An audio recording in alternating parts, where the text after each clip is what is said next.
Ignite to impact.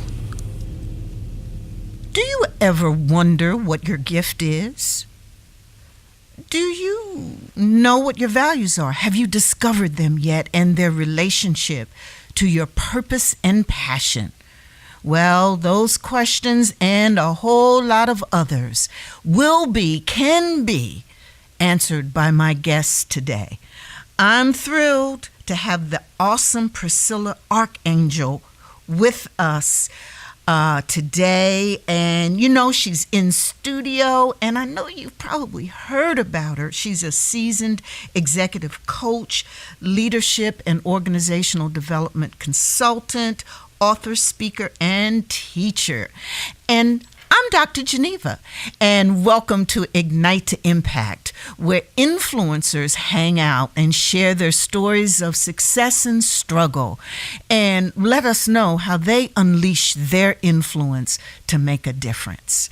So yeah, I've got in studio with me Priscilla, and we're going to hear about a whole lot of good stuff, particularly about values, purpose, and that passion that it takes to have all that together. But a little bit about Priscilla.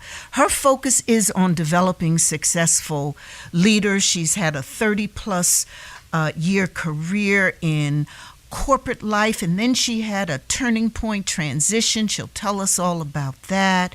She delivers keynote and motivational speeches to business and professional audiences. She's a John Maxwell Team certified coach, speaker, and teacher. And you know, Maxwell is one of the gurus in leadership. She's got a PhD in human and organizational development. She's published, she's an author, and she's all that and here with me. Hey, Priscilla, how are you? Fine, and you, Dr. Geneva? I am so excited to be with you today. Thank you so much. And, you know, the other thing I want you to know about Priscilla is I'm sure many of you have heard about the National Association of Women Business Owners, and she is the president of the Detroit chapter of that organization. And so, see, I'm just sharing all these tidbits because I know she's going to come with such good stuff.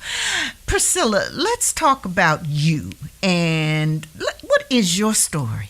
My story is so wonderful and so interesting, and I am blessed to be able to be where I am now to touch so many lives. But I do it only because I'm able to leverage where I have been, and so from a work standpoint, I spent, as you mentioned, 30 years in corporate America, a variety of executive leadership roles in human resources and organizational development.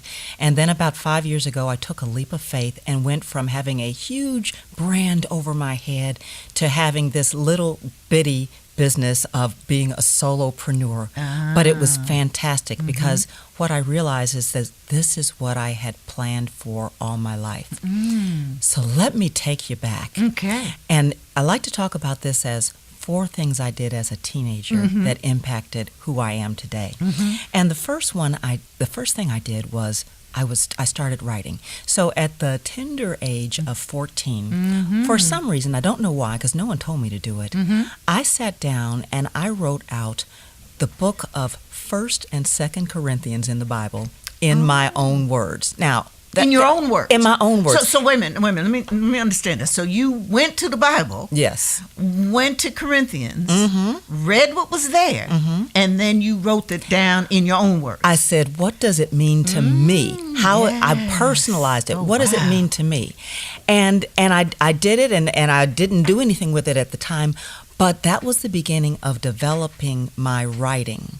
Now, fast forward to roughly 2004, 2005, I began writing again. And this time I wrote, and it's in book form now, it's The Call to Faith-Centered Leadership, Transformational Lessons for Leaders in Challenging Times. And I wrote 90 leadership lessons from a faith-based approach. Mm-hmm. And I began to develop my writing even more. And writing, I discovered, is a passion that I continue to this day. I do monthly blogs. You've probably seen them on a variety of leadership topics. But I love writing about leadership in ways that help make it relevant to people today, relevant to how they live their lives and the decisions they made. And so my career now is in part based on that writing. And you were writing at the tender age of 14. At the tender age of 14. Oh, okay. That's so right. what else happened? So the second thing was when I was a senior in high school, I participated in the Junior Miss Pageant and I won first runner-up. Oh. Who'd have thunk? But the talent that I did, now mind you, what do most contestants do in a pageant? They play an instrument or they sing or they dance. I was not good enough in any of those. But I stood up and I did a dramatic reading. Ah, okay. Speaking on stage. Yeah. And so now to this day, one of the ways that I'm able to lead people, influence people, is by communicating on stage, up front, facilitating training, being in front of people and communicating with them. And so you learned a lot from that stage presence. That's what I did. That is so important. And you know what? I learned a lot, but I also learned that when I got up on the stage, I felt a sense of, I just felt something flowing through my body that was exciting to be up in front of people and to try to command their attention for a good cause, for a worthy cause. And so that's what I have the opportunity to do. So it gave you a charge. It did. It really did. And it's interesting how that charge still manifests itself today, because I can see it in your face, and as you're talking about it, you enjoy it. Well, I need to tell you, Priscilla, my listeners, most of them know, but I just recently was in a pageant myself. Wonderful. It was wonderful. So I'm the reigning queen of the Miss Black Fit and Fine beauty pageant, but it is a beauty pageant, but it's for women over 50, okay? And it really is a pageant put together to encourage healthy lifestyles among women who are aging. Great. And guess what my talent was? What was that? A dramatic reading, because I can't do any of that other stuff either. But think about, and as wonderful as singing and dancing and playing an instrument Fabulous. is, but when you are able to do a reading, because what you're doing is communicating to people in a way that inspires them and motivates them, it's wonderful. It is. Now, some other things happened to you as a teenager? Yes. So another thing that I did as a teenager, and I was probably about 19, and I was in college, and I thought I wanted to be a therapist, a counselor. Okay. Now, the good news is I found out I was not gifted enough to deal with diagnoses, all right? But what I did discover was the coaching side of it, because it's all still about helping people. It's just about what the issue may be. And so I developed a love for coaching, which I continue to this day. And what I did throughout my corporate career was I was constantly coaching employees, coaching leaders, helping people discover the answers to their problems and solutions and how to improve their performance in a variety of ways. Because, we can't make people do anything. They have to have their own motivation. They have to come to it themselves. That's right. But we try to just pull the best out of them and help them find where they are best suited in their life. And so I've practiced this throughout all the years, and now I'm able to apply it in my own business as I coach a variety of leaders to be their best selves. Oh, wow. And so these things that you experience, these events, these occurrences, these, push you out there to experience things, you seem to have found, and you're doing them now, you've manifested all of that. Yes. It seems that it has a lot to do with discovering your gifts at a real early age. Yes, but I will tell you, when I was doing those things at an early age, I didn't understand it as gifts until further down the road, I finally made the link back to what I was doing then. And then that fourth thing was organizing for me. And I was a part of a singing group on college. Now, I'm not a great singer, but my gift in the singing group was their organization process. Okay. So all the booking of events and the organizing everything that we did, that was really my gifting in working with that group, which I carried forward in my work to this day. But sometimes you got to get down the road a while before you can look back and realize, wow, I've been doing things like this for a while. Forever, and I love it. I get Okay. energized when I do it. So that's where I am today. And so with all of that, I mean, the coaching, the speaking, the organizing, all of that, what have you learned about yourself? The biggest thing that I have learned is not to compromise my values, my purpose, and my passion for what other people will want me to do or what I may think looks wonderful. Okay. You know how you see those, like you can walk down the street and see these glittery jewels on the side of the street and you can be attracted to them, but they're a distraction really from where you're going. And so what I have learned is to focus on where I am gifted and what I know I'm supposed to be doing in life and not get distracted by what others may say it should be like or how others may say it should happen. Yeah. Well, Priscilla, now there's always a lot of conversation about discover your gift, find your purpose. How do you do that? I mean, how do you find out what it is that you were put here for? So that's an excellent question. Here is one of the things that I encourage my clients to do. Find a big whiteboard, or it might be a big wall in your home. Get a bunch of Post-it notes. Okay. And start writing down everything you've ever done. All right? Okay. And then, and this is going to take you a while. It's not an overnight process. But you need a space that you can leave it up and look at it and soak on it. And start writing down on a separate Post-it note everything that you've ever done. Okay. And then after a while, start organizing it. Where did you get most energy? What did you love the most? What did you dislike the most? Okay? And then you can, because it's posted, you can You move can it start around. moving it around, Okay. and you can start organizing it, and you can begin to understand, when I did these things, I felt a lot of energy. When I did those other things, I felt weighted down. All right?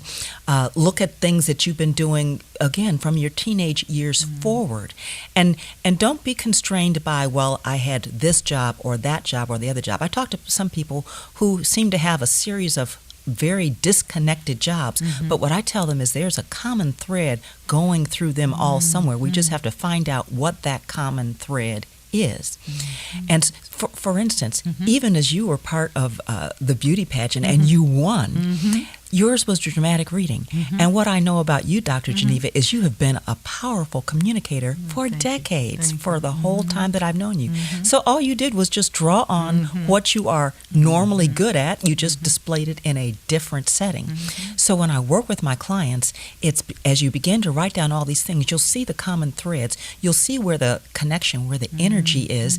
And then once you identify where you have that source of energy, then we can focus on that and begin to identify more clearly what your purpose is, and then where do you apply it best also. Okay. That is a phenomenal exercise to do. And I also appreciate the fact that you put in the warning that this won't be an overnight thing. That's right. I mean, so that you have something, you display it, you use the Post-it stuff, you reflect on it, come back, look at it. And so okay, so that helps with purpose, gifts. I would assume passion, Yes. because you're kind of categorizing those things that make energy. Sure. And then one other thing is, sometimes we have visions of our future, Okay. but because it's so far beyond what we can imagine, we stuff it in the back of our minds, or we try to ignore it, and we don't know what to do with it. So here's an example. Okay.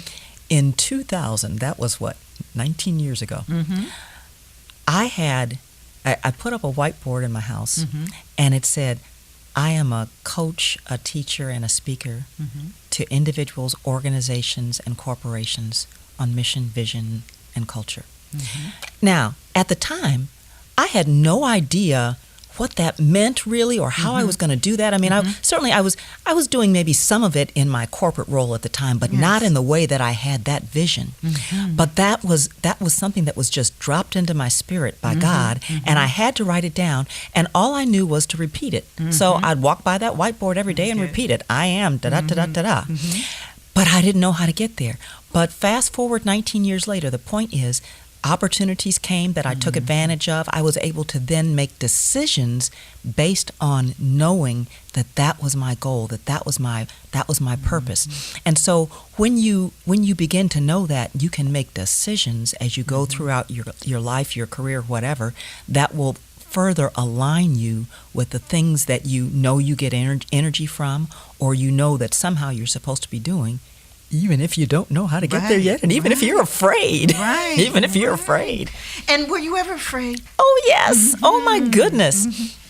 Fear of failure, fear of how in the world am I going to do this? But what propelled me on was the excitement of, if you don't try, you'll never figure it out. So it's not that fear won't come. It's just that you will not let it dominate you. And I like that acronym of fear that is false evidence appearing real. Oh, right. I False love it. evidence. Okay. Let's do that. Okay, because we're going to have, that sounds like a tweet. Yes. Yes. False evidence appearing real. Yes. Ooh, yes. Ooh, that's juicy. Yes. So think of it, and I know you can think of lots of examples in your life too, where you have feared things, and I mean, we don't always want to admit it, or we don't want to let it show. You but coming to the studio today all with right. all that snow, yes, on the road, I feared. Coming here, I was very nervous, very fearful, but there was something more important on the other side. That was compelling you. And that was coming here to talk to you. That's right. It's that compelling feeling that gets us there. That gets us there. And many times on the other side of the things that we feared or thought we feared, we see how beautiful things have turned out. And then it's like, why did I even waste time being so afraid? And so then that begins to continue to propel you forward, because you know that you've gotten through other past fears and you can get through the future ones too. Yes. So if you're just joining us on Ignite to Impact, welcome. Ignite to Impact is sponsored by Dr. Geneva Speaks, and I am also the founder of the Vibrant Life Blueprint, so I hope you get a chance to check it out. It's coming soon. And we've been having this conversation with Priscilla Archangel, and she has a whole list of accomplishments, including her doctorate, president of the Detroit chapter of the National Association of Women Business Owners, a successful 30-year leadership coach, speaker, and author.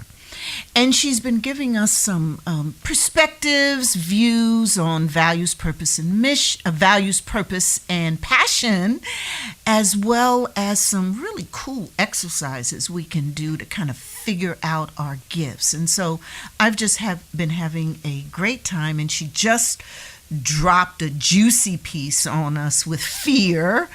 And so tell us more, Priscilla, about values, purpose, and passion. It's often said that a vision, the best, great vision is impossible unless you know who you are inside, that you understand or have discovered your core values.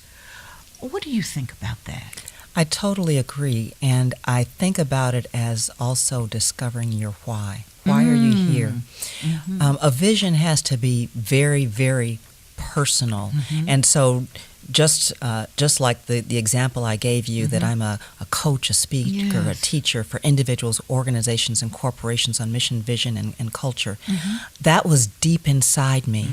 And even though I didn't yet know how to unleash it, it helped me to make those right decisions so that I could begin to unleash it. So, yes, we have to be able to block out, again, what others tell us we should be doing, or what others think our future should be like, to really hear the inner voice inside of us and tap into where we get energy in life and where we get excited about things in life, to link into our vision and what our why is in life. The why. The why. Yes. You know, there's a saying, I think it's attributed to Albert Einstein, 2 important days in our life. The first day is the day that we're born. The second day is the day we find out why. It's so true. Yes, yes. And that dash in between when we come to this earth born and when we leave this earth, that dash in between is that meaning. That's right. It's what it's all about. And That's that's right. why I'm so drawn to your values, purpose, and passion, because if you get all of that, and if you understand it, if you discover it, life becomes much more meaningful. It becomes more vibrant. Is there a way to, or standards or things to do to align your values, purpose, and passion? Yeah, so with values, I encourage people to think about, what do you believe about your family? What's important to you about your family? What's important about your work, about your spirituality, how you feel about recreation, how you feel about money? Write it down. Think about it and write it down. It's also a good aid when you're about to get married to make sure they're aligned with someone else too. Right. But even if you're going into business with someone, or if you're thinking of taking a job with a company, you want values alignment. So what are your core beliefs in all of these areas of life? And then when you think about your passions, even as you do that whiteboard exercise and understand where your passions lie, then all of that will begin to come together into your purpose as well, because the passion is really kind of the outward work and manifestation of the purpose that you have in you. So they all link tightly together. And it's important when people are looking at a new job, whether it's working for a different company or working in a different department within the same company, it's so critical to make sure there's an alignment of the values and the purpose and the passion with those people you're going to be working with. Because the type of work that you're going to do, the types of decisions that will need to be made, what their priorities are versus what your priorities are, there could be differences, not necessarily right or wrong, but just differences that need to be aligned. So if you know yourself, then you also know what questions to ask others to understand where that alignment is, to understand where that connectivity is. One of the things that I encourage leaders to do when they start a new assignment is, as they sit and talk with their new team, to start sharing with their new team what their values are, what their personality style is like, how they behave. Because you can imagine the new team is always trying to say, well, who's this new leader and how shall I react or act towards him or her, and what are their priorities? So when you know it yourself, you can begin to share it with your team so they know how to respond to you and how to interact with you optimally. That's a great tip. And what I really heard in that, I mean, the greatness of it, of course, is share with your team, share with the people you're leading who you are.